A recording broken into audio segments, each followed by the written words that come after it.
people have been threatened, and not just the State Department.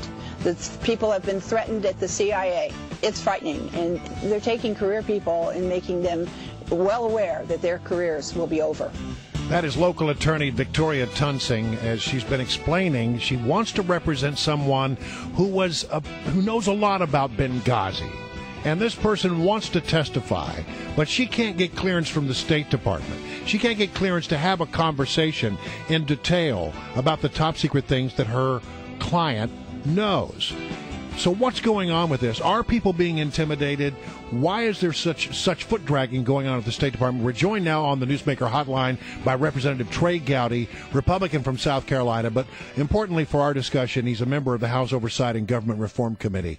You heard Victoria Tunsing. People are being threatened, she says. She can't get clearance from the State Department to have a detailed conversation with her client who wants to come forward and testify. What is going on here?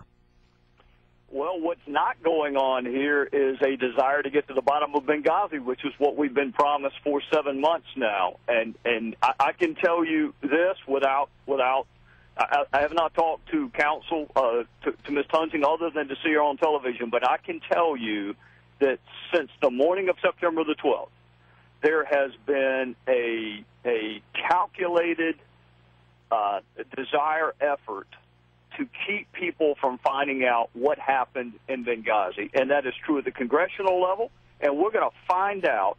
You know, the president yesterday said he was unaware that whistleblowers were... Well, hold on. Let's hear the president. This is what he said. Take a listen. When I am making decisions about that's wrong. America's national security... That's wrong, Ken. I'm sorry. He says basically he did not know anything about this, didn't have any advance notice. Second, though, he knows now. Yeah. He's known for 24 hours. Well, Darrell Issa, the chairman of your committee, says he sent 4 letters to the administration talking about this, and there has been absolutely no response. Exactly. But let's take the facts in a light eminently favorable to the president. So we're not even going to argue about whether or not he knew it before yesterday. He now knows it. What has he done in the last 24 hours? Has he called the State Department and said, I want every bit of information available to you to be made available to counsel? I'm going to call the whistleblowers myself and encourage them to come forward. I'm going to appoint counsel. I'm going to get to the bottom of Benghazi. Has he done any of that? No. Well, listen, Congressman Gowdy, you know that the administration and the State Department, they feel they've answered all the questions. They feel like there's nothing to get to the bottom of. Now, you have said that these hearings coming up are going to be explosive. Can you please let us know what questions still need to be answered? What would you say to the administration when they say that everything's already been answered? And when you say explosive, what exactly are we going to learn? Well, I'm married to a school teacher. There's a reason she doesn't let her kids grade their own papers. I used to be a prosecutor. We don't let defendants sentence themselves or investigate themselves. So how in the world can your listeners be expected to have confidence when the State Department investigates the State Department and the head of the State Department has presidential aspirations? Does anyone have confidence in the outcome of that investigation? So the president may think that Accountability Review Board or so-called Accountability Review Board did its job. They never interviewed Hillary Clinton, not once. Congressman, once explosive.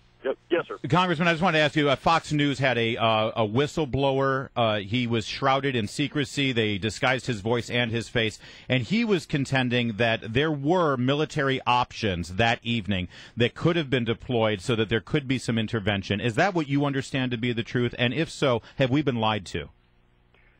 Well, the answer to your last question, have we been lied to? The answer to that is yes. With specific reference to whether or not there were assets available, we're going to find out this week. I was not in Benghazi, and most of the people talking about Benghazi were not there. So it's imperative that we have firsthand eyewitness accounts that can speak to not only that issue, but the issue not to provide security ahead of time. And, let's not forget about Susan Rice's 5 Sunday talk show appearances. Right. Not just because she was wrong, but because I believe there's an argument to be made that her being wrong actually impacted our ability to investigate what happened in Benghazi. So when you just said, yes, we've been lied to, can you be specific? Are those the lies you're talking about from Susan Rice on the Sunday shows? Well, those are some of them. It remains to be seen. Well, there are others also. Remember, initially, Congress was blamed for the failure to upgrade security because of money. And then we found out, well, wait, we gave you more money than you asked for. You have money for condom demonstrations and culinary diplomacy. You have money for electric vehicles in Germany, but you don't have money for security in Benghazi. It's that middle tranche. What happened during the siege? And now folks are saying, well, we didn't have time to get there. You don't know that in the middle of the siege. You don't know how long it's going to last. So how do you know whether you have time or not? You just send, right? Yes. Yeah, okay. Now, so just to be clear here, when the president is asked about people who want to testify, who are being blocked from testifying, and he answers the question this way. Hired an attorney because they're saying that they've been blocked from coming forward. I'm not familiar with it. That he's not familiar with him. Do you believe him? I usually don't speculate on people's credibility unless I have a reason to do it. So I would know this. That interview took place yesterday. Right. The hearing is not until next week. He's the leader of the free world and the most powerful person on the planet. What has he done since it was brought to his attention? What did he do yesterday?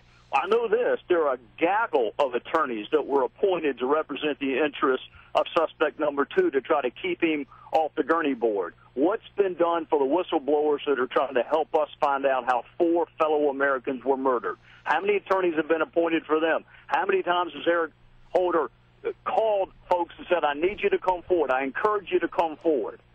All right, Representative Trey Gowdy, South Carolina, thank you so much for joining us, and we're going to continue to follow this story. We're one of the few shows that continue to, but you know that we will. We will. And I appreciate you doing it. Thank you. Thank